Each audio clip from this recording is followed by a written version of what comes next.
Connaissez-vous le deuxième job bien payé en 2019 qui n'exige pas un diplôme universitaire? Bonjour, je m'appelle Claire Jouve. Dans cette vidéo, je vais vous délivrer le deuxième job bien payé en 2019 qui n'exige pas un diplôme universitaire. Mais avant ça, si vous aussi vous souhaitez être accompagné pour débuter dans l'immobilier, cliquez sur le lien en dessous de la vidéo, vous pourrez prendre rendez-vous avec moi pour un coaching gratuit. Alors, vous voulez connaître le deuxième job bien payé en 2019 qui n'exige pas de diplôme? Eh bien, c'est agent immobilier. Il y a beaucoup de controverses autour de ce métier et de sa rémunération. Alors, je vous explique. À la différence d'un collaborateur en agence, l'agent immobilier ne touche pas de salaire puisqu'il est indépendant, mais bien une rémunération. Des honoraires librement fixés en fonction de la concurrence, enfin presque.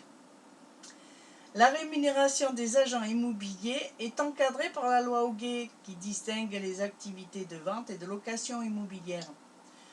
Lorsqu'il réalise une opération de vente, l'agent immobilier ne touche de rémunération que s'il parvient à finaliser la transaction, autant dire jusqu'à la vente du bien. Il n'a pas le compromis de vente, c'est pas pareil. Il percevra un certain pourcentage du prix de vente. Généralement, c'est entre 3 et 6%.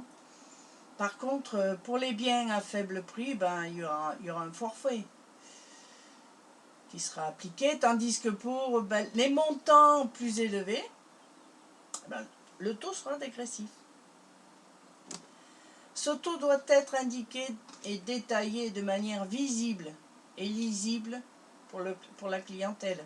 Normal. Sachez que la moyenne française des taux fixés par les agents immobiliers s'élève entre 4,78%, 88, 87%, je vais y arriver. Si l'on en croit les chiffres transmis par la Caisse de garantie de l'immobilier, la FNAIM. En matière de location, les honoraires sont plafonnés entre 11 et 15 euros TTC par mètre carré. Selon le lieu de la transaction, à Paris, ça diffère. Et puis c'est agrémenté d'un éventuel supplément pour l'état des lieux. Alors, vous l'avez compris, si un mois vous n'avez pas de vente, votre rémunération sera nulle. En revanche, le mois suivant, vous avez 2 à 3 ventes. Vous toucherez aisément de 6 000 à 20 000 euros. Il n'y a pas de plafond pour le mois. Voyons maintenant le salarié pour les négociateurs ou conseillers immobiliers qui sont le salaire, pardon. Voyons maintenant le salaire pour les négociateurs ou les conseillers immobiliers qui sont salariés dans une agence immobilière indépendante ou franchisée. Là, c'est pas pareil. Ils sont beaucoup plus nombreux que les agents immobiliers parce que leur salaire est assuré chaque mois. C'est sûr que c'est un peu plus facile. Ils touchent une partie fixe qui évolue doucement au fur et à mesure et puis au fur et à mesure des années. Ça reste aux alentours du SMIC.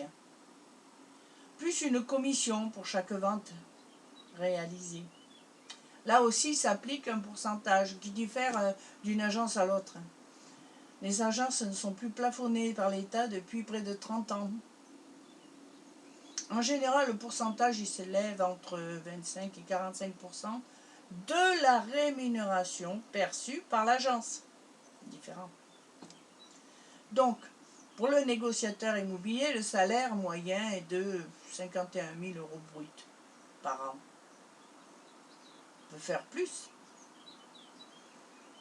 Ce qu'il vous faut retenir dans tout ça, c'est que cette profession permet d'être salarié, de toucher un bon revenu, autant pour les salariés que les indépendants.